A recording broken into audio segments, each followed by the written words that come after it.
I'm glad to be back here at the Citadel.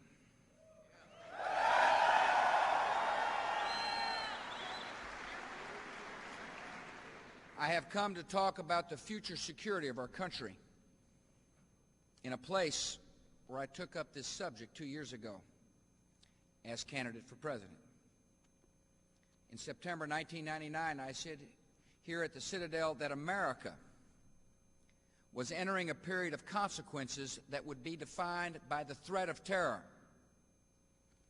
and that we faced a challenge of military transformation. That threat has now revealed itself, and that challenge is now the military and moral necessity of our time.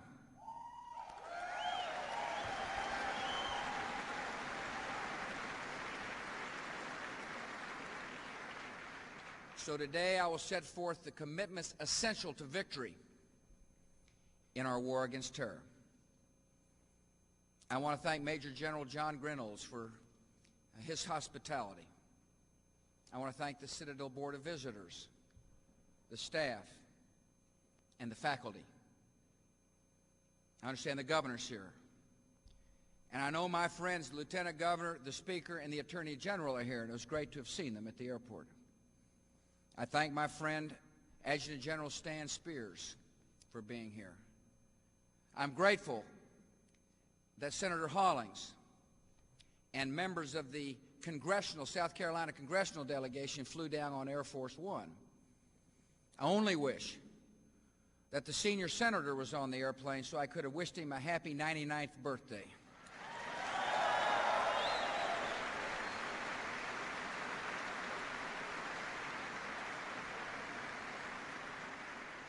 But most of all,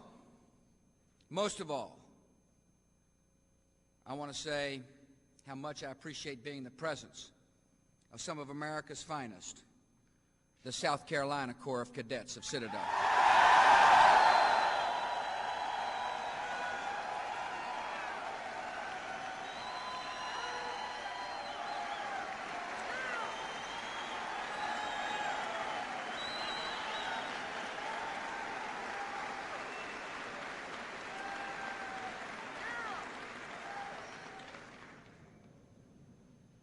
Four days ago, I joined the men and women of the USS Enterprise to mark the 60th anniversary of Pearl Harbor.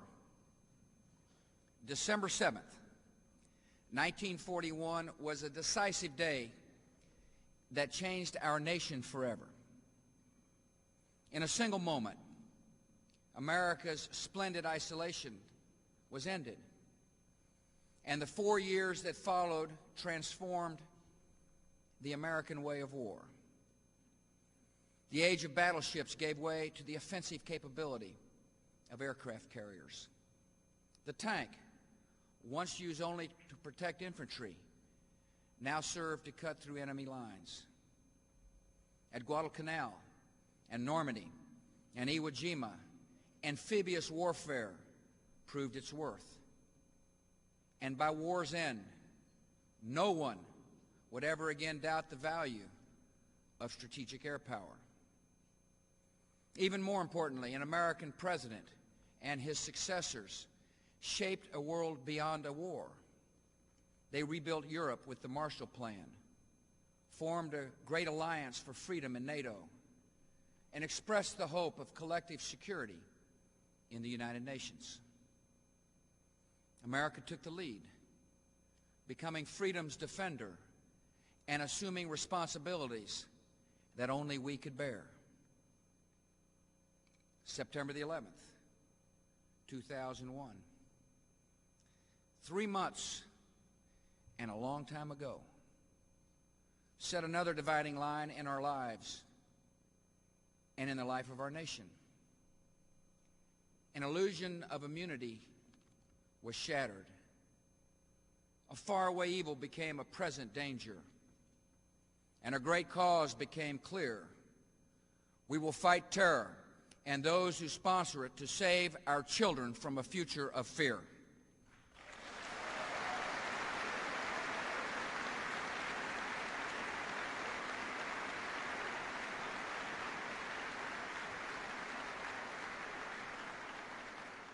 To win this war, we have to think differently. The enemy who appeared on September the 11th seeks to evade our strength and constantly searches for our weaknesses. So America is required once again to change the way our military thinks and fights. And starting on October 7th, the enemy in Afghanistan got the first glimpses of a new American military that cannot and will not be evaded.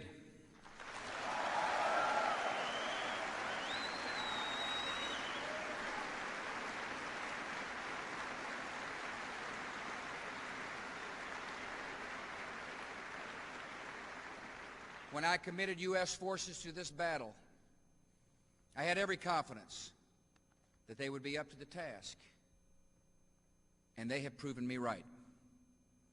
The Taliban and the terrorists set out to dominate a country and intimidate the world. Today, from their caves, it's all looking a little different. And no cave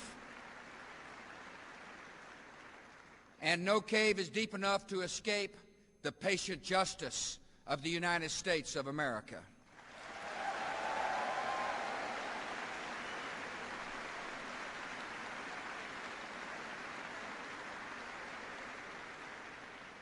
We're also beginning to see the possibilities of a world beyond the war on terror. We have a chance, if we take it, to write a hopeful chapter in human history. All at once, a new threat to civilization is erasing old lines of rivalry and resentment between nations. Russia and America are building a new cooperative relationship. India and the United States are increasingly aligned across a range of issues, even as we work closely with Pakistan. Germany and Japan are assuming new military roles appropriate to their status as great democracies. The vast majority of countries are now on the same side of a moral and ideological divide. We are making common cause with every nation that chooses lawful change over chaotic violence, every nation that values peace and safety and innocent life. Staring across this divide are bands of murderers supported by outlaw regimes. They're a movement defined by their hatreds. They hate progress and freedom and choice and culture and music and laughter and women and Christians and Jews and all Muslims who reject their distorted doctrines. They love only one thing. They love power. And when they have it, they use it without mercy. The great threat to civilization is not that the terrorists will inspire millions. Only the terrorists themselves would want to live in their brutal and joyless world. The great threat to civilization is that a few evil men will multiply their murders and gain the means to kill on a scale equal to their hatred. We know they have this mad intent, and we're determined to stop them. Our lives, our way of life, and our every hope for the world depend on a single commitment. The authors of mass murder must be defeated and never allowed to gain or use the weapons of mass destruction.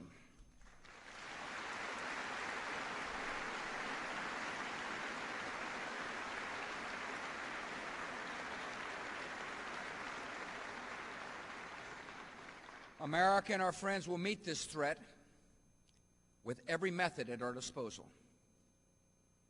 We will discover and destroy sleeper cells. We will track terrorist movements, trace their communications, disrupt their funding, and take their network apart, piece by piece. Above all, we are acting to end the state sponsorship of terror. Rogue states are clearly the most likely sources of chemical and biological and nuclear weapons for terrorists. Every nation now knows that we cannot accept and we will not accept states that harbor, finance, train, or equip the agents of terror. Those nations that violate this principle will be regarded as hostile regimes. They have been warned. They are being watched, and they will be held to account.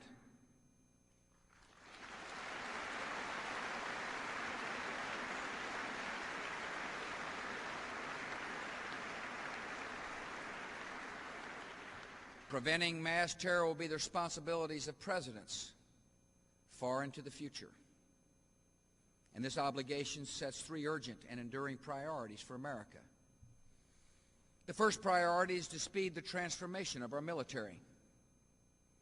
When the Cold War ended, some predicted that the era of direct threats to our nation was over. Some thought our military would be used overseas, not to win wars, but mainly to police and pacify, to control crowds and contain ethnic conflict. They were wrong. While the threats to America have changed, the need for victory has not.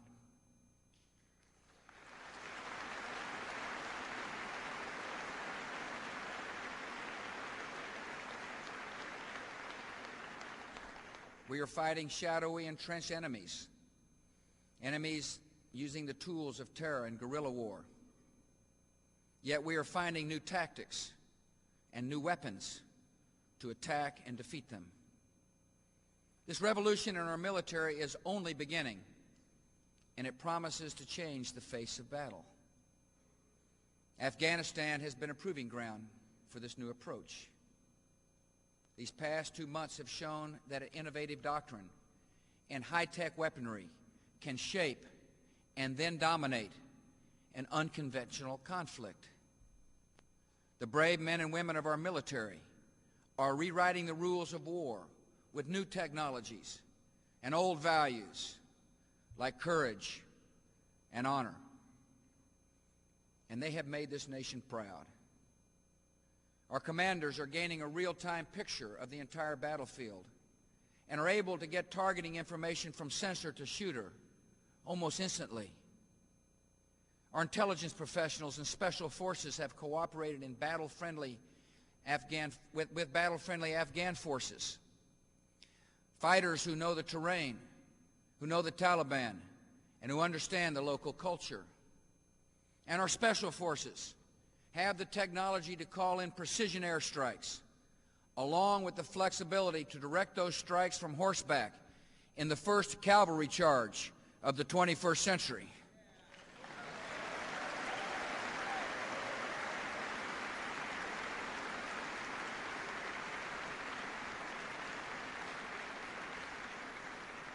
This combination, real-time intelligence, local allied forces, special forces, and precision air power, has really never been used before. The conflict in Afghanistan has taught us more about the future of our military than a decade of blue ribbon panels and think tank symposiums. The Predator is a good example.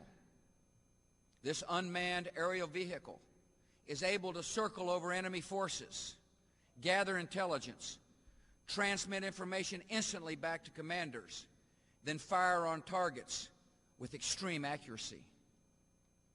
Before the war, the Predator had skeptics because it did not fit the old ways. Now it is clear the military does not have enough unmanned vehicles. We're entering an era in which unmanned vehicles of all kinds will take on greater importance in space, on land, in the air, and at sea. Precision-guided munitions also offer great promise. In the Gulf War, these weapons were the exception, while in Afghanistan they have been the majority of the munitions we have used. We're striking with greater effectiveness, at greater range, with fewer civilian casualties. More and more our weapons can hit moving targets. When all of our military can continuously locate and track moving targets, with surveillance from air and space, warfare will be truly revolutionized. The need for military transformation was clear before the conflict in Afghanistan and before September the 11th. Here at the Citadel in 1999, I spoke of keeping the peace by redefining war on our terms. The same recommendation was made in the strategic review that Secretary Rumsfeld briefed me on last August, a review that I fully endorse. What's different today is our sense of urgency, the need to build this future force while fighting a present war. It's like overhauling a car engine while you're going at 80 miles an hour. Yet we have no other choice. Our military has a new and essential mission for states that support terror. It's not enough that the consequences be costly. They must be devastating.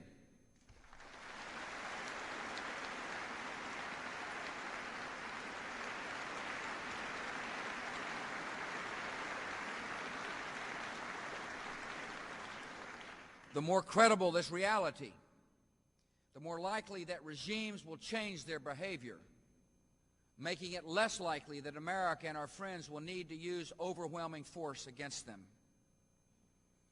To build our future force, the armed services must continue to attract America's best people with good pay and good living conditions. Our military culture must reward new thinking, innovation, and experimentation. Congress must give defense leaders the freedom to innovate instead of micromanaging the Defense Department. And every service and every constituency of our military must be willing to sacrifice some of their own pet projects. Our war on terror cannot be used to justify obsolete bases, obsolete programs, or obsolete weapons systems. Every dollar of defense spending must meet a single test. It must help us build the decisive power we will need to win the wars of the future.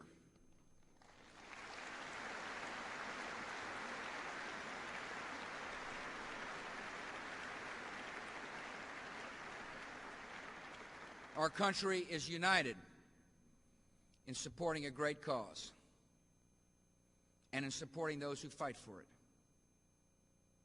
We will give our men and women in uniform every resource, every weapon, every tool they need to win the long battle that lies ahead. America's next priority to prevent mass terror is to protect against the proliferation of weapons of mass destruction and the means to deliver them. I wish I could report to the American people that this threat does not exist, that our enemy is content with car bombs and box cutters, but I cannot. One former al-Qaeda member has testified in court that he was involved in an effort 10 years ago to obtain nuclear materials. And the leader of al-Qaeda calls that effort a religious duty. Abandoned al-Qaeda houses in Kabul contain dangerous diagrams for crude weapons of mass destruction. And as we all know, terrorists have put anthrax into the U.S. mail and used sarin gas in a Tokyo subway. And almost every state that actively sponsors terror is known to be seeking weapons of mass destruction and the missiles to deliver them at longer and longer ranges. Their hope is to blackmail the United States into abandoning our war on terror and forsaking our friends and allies and security commitments around the world. Our enemies are bound for disappointment. America will never be blackmailed, and we will never forsake our commitment to liberty.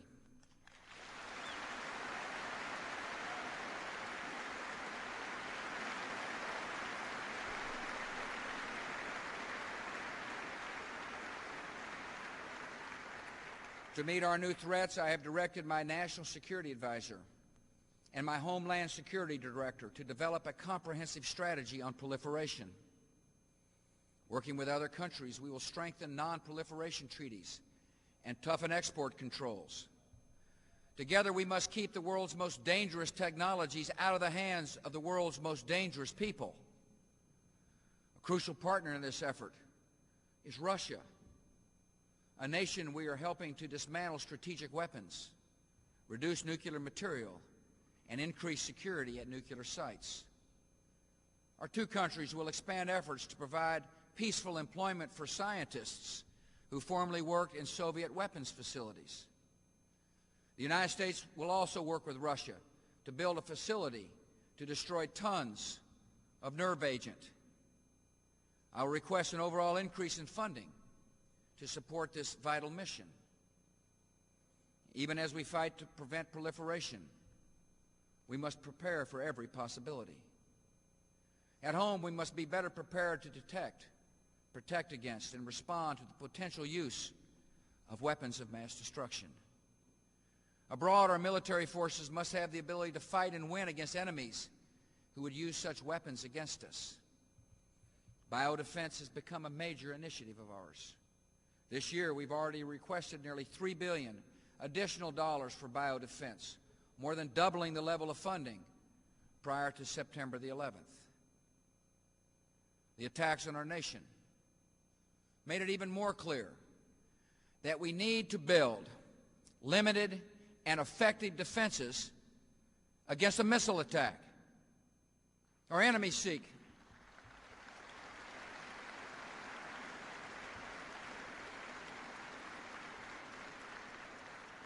Our enemies seek every chance and every means to do harm to our country, our forces, and our friends. And we will not permit it. Suppose the Taliban and the terrorists had been able to strike America or important allies with a ballistic missile. Our coalition would have become fragile. The stakes in our war much, much higher. We must protect Americans and our friends against all forms of terror, including the terror that could arrive on a missile. Last week, we conducted another promising test of our missile defense technology. For the good of peace, we're moving forward with an active program to determine what works and what does not work. In order to do so, we must move beyond the 1972 Anti-Ballistic Missile Treaty, a treaty that was written in a different era for a different enemy.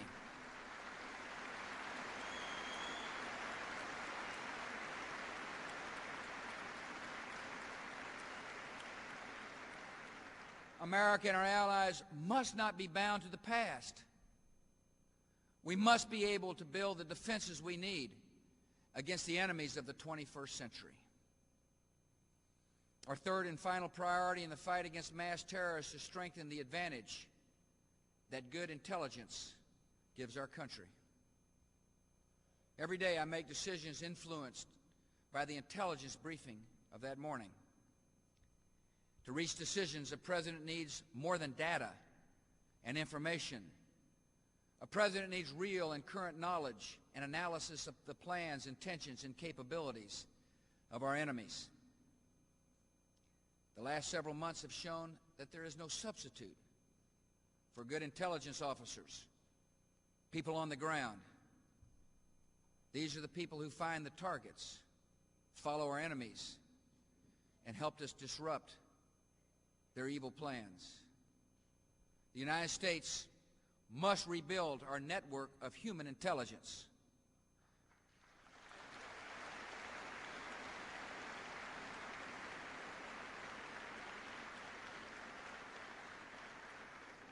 And we will apply the best new technology to gather intelligence on the new threats. Sophisticated systems like Global Hawk, an unmanned surveillance plane, are transforming our intelligence capabilities. Our technological strengths produce great advantages, and we will build on them. Our intelligence services and federal law enforcement agencies must work more closely together and share timely information with our state and local authorities. The more we know, the more terrorist plans we can prevent and disrupt, and the better we'll be able to protect the American people. And in all they do, our intelligence agencies must attract the best people, the best collectors, the best analysts, the best linguists. We will give them the training they need and the compensation they deserve. There have been times here in America when our intelligence services were held in suspicion and even contempt. Now, when we face this new war, we know how much we need them. And for their dedication and for their service, America is grateful.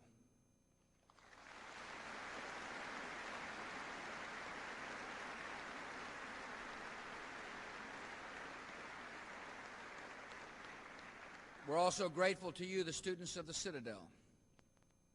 Your uniforms symbolize a tradition of honor and sacrifice, renewed in your own lives.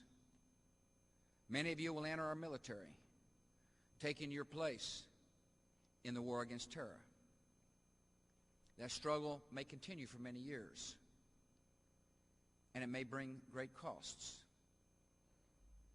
But you will have chosen a great calling at a crucial hour for our nation.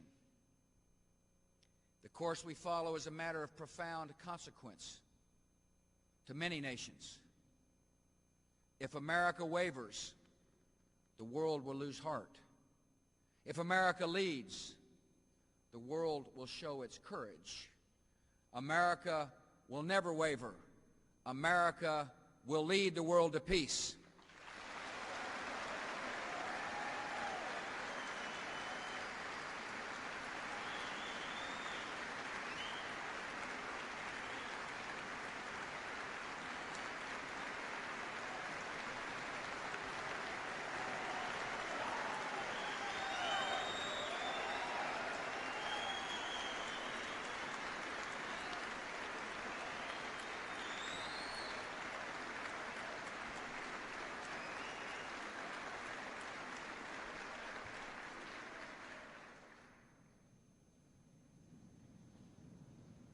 Our cause is necessary.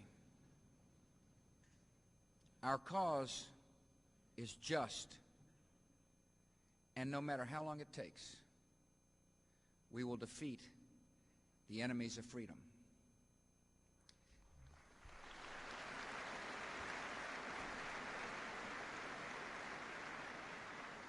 In all that is to come, I know the graduates of the Citadel will bring credit to America, to the military, and to this great institution.